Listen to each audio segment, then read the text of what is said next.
Bienvenido nuevamente a nuestro viaje a través de la certificación PMP Scheduler Professional. El capítulo anterior revisamos cuáles eran las características de la certificación, del examen y del proceso que vamos a seguir hasta llegar a la certificación. En este capítulo revisaremos el idioma en cual se rinde el examen, el contenido y el cronograma de estudio. Idioma del examen. Lamentablemente el examen se rinde en idioma inglés.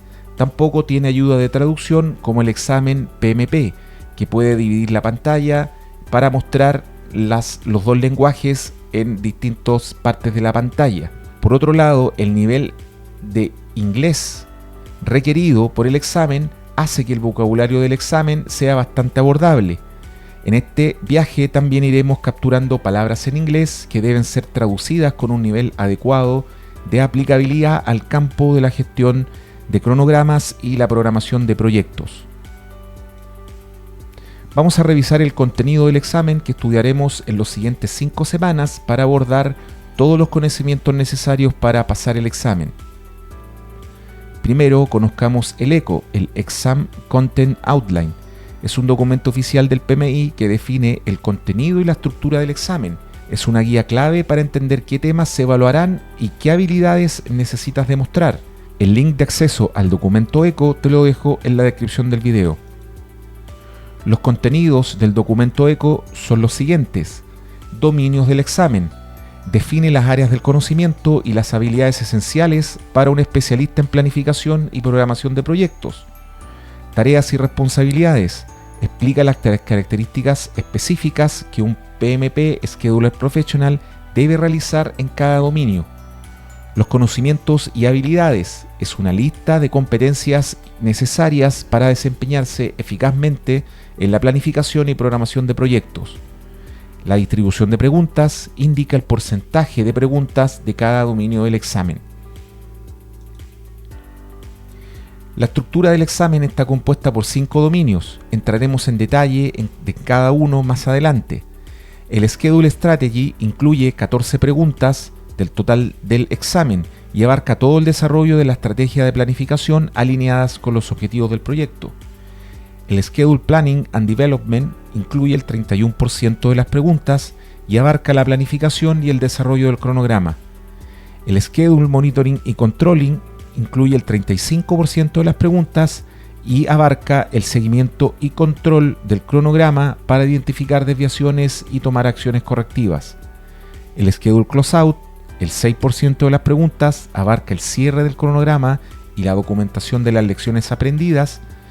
Y el último dominio es el Stakeholders Communication Management, el 14% de las preguntas, y abarca la comunicación con los interesados sobre el cronograma y su impacto en el proyecto.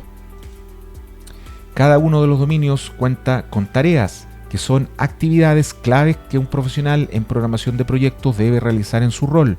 Estas tareas guían la estructura del examen y te ayudan a entender el conocimiento y las habilidades que necesitas demostrar. El primer dominio es la estrategia del cronograma. El 14% de las preguntas, alrededor de 21, son relacionadas con este dominio. Se espera que sepamos determinar los requisitos del cronograma del proyecto en función de los objetivos del negocio y las partes interesadas. Puede ser un plazo, capacidad mínima requerida, algún objetivo de producción, por ejemplo. Estos requisitos se plasman por lo general en el plan de ejecución del proyecto y las bases del cronograma. Se espera que podamos identificar restricciones, supuestos y riesgos que pueden afectar la planificación y la ejecución del cronograma. Pueden ser restricciones de tiempo, un recurso específico, un permiso, el plazo o un requisito o riesgo técnico, por ejemplo. Se espera que podamos definir la estrategia y el enfoque de programación adecuados para el proyecto, como por ejemplo el Project Delivery o si será Fast Track o de desarrollo tradicional. Se espera que sepamos seleccionar las herramientas y metodologías para la gestión del cronograma, como por ejemplo el software, los parámetros mínimos, el nivel de detalle o la implementación del valor ganado. El segundo dominio es el Schedule Planning and Development o la planificación y desarrollo del cronograma. Aquí se incluyen 35% de las preguntas y se espera que seamos capaces de recopilar información y requisitos para desarrollar el cronograma. En definitiva, que podamos desarrollar las bases del cronograma correctamente. Definir también actividades y secuencias y duraciones, asignar recursos y restricciones, identificar la ruta crítica y otras rutas importantes, validar el cronograma con los interesados, asegurar que el cronograma sea realista y alcanzable.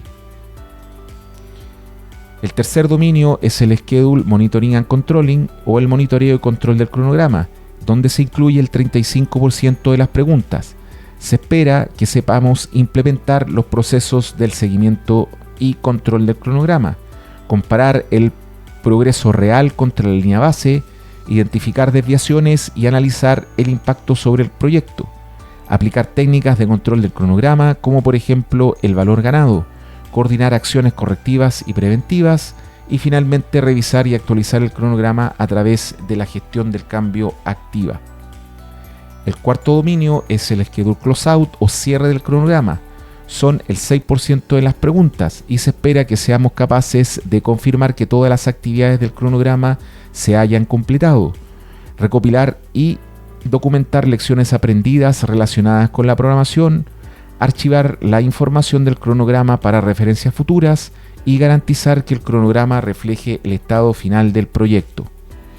Finalmente, el último dominio es el Stakeholder Communication Management o la gestión de la comunicación con los interesados. 14% de las preguntas son incluidas en este dominio. Se espera que seamos capaces de identificar a los interesados claves en la programación del proyecto, que determinemos los requisitos de comunicación sobre el cronograma, preparar y presentar informes del estado del cronograma, facilitar reuniones y discusiones sobre el cronograma con los equipos y otros interesados, finalmente asegurar que la información del cronograma sea clara y útil para la toma de decisiones. Como te puedes dar cuenta, son temas conocidos a diario en el medio ambiente de los programadores de proyecto. Cronograma de preparación. En esta última parte del capítulo revisaremos el cronograma de actividades que desarrollaremos para prepararnos para el examen. Este es el cronograma de actividades que seguiremos para cumplir el objetivo de obtener la certificación PMP Scheduler Professional. Ya cumplimos la primera semana en el capítulo pasado. En esta semana estamos revisando el contenido del examen. Para la próxima semana ya comenzaremos con la revisión de los dominios del examen. De la semana 3 a la semana 7 vamos a revisar los 5 dominios que son parte de los temas de estudio. En las siguientes 2 semanas vamos a realizar pruebas de preparación y finalmente en la última semana vamos a rendir el examen que nos acredite como profesional de la gestión de cronogramas. En el próximo capítulo veremos el primer dominio del contenido del examen. Vamos a revisar en detalle la estrategia del cronograma, vamos a revisar también fuentes de estudio y además varias preguntas de tipo en este dominio en particular. Nos vemos en el siguiente capítulo.